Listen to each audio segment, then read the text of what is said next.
Go. Pope John Paul was born in Poland. His parents gave him the name of Joseph Wojtyla. He loved acting in plays, and he loved playing sports.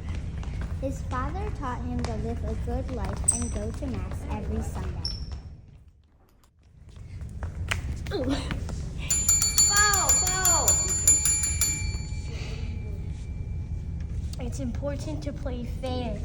When the Nazis invaded Poland, John Paul studied in secret with his brother. One day after work, he returns to find his father had died. Joseph prayed by the body all night, and by the next morning, he decided to become a priest.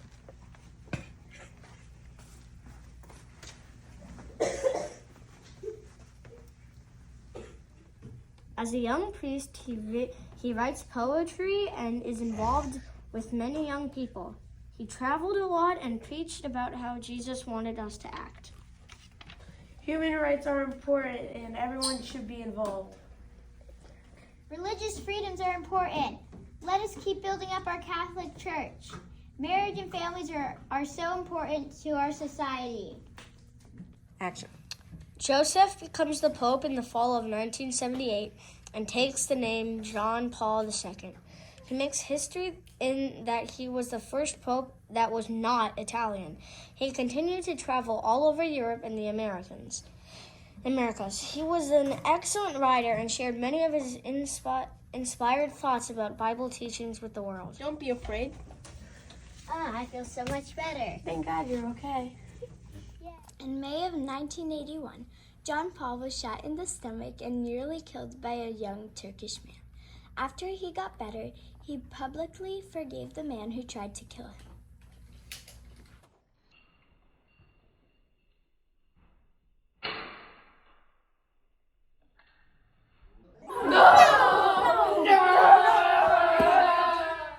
As a young priest, he writes poetry and is involved with many young people.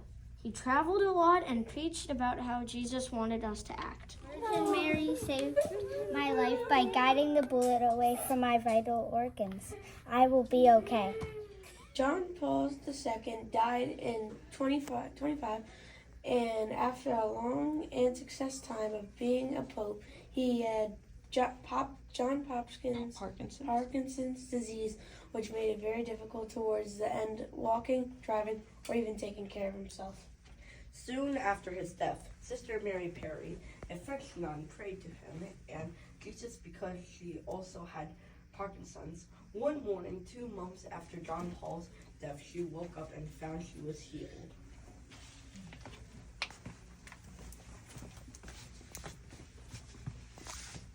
I hope you feel better. I'm praying for you.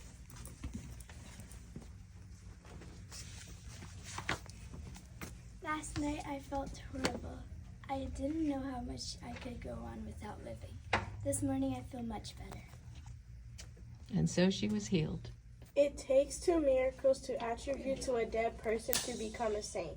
The second miracle was to Floribeth Mora Diaz, a woman from Costa Rica. She suffered from brain aneurysm.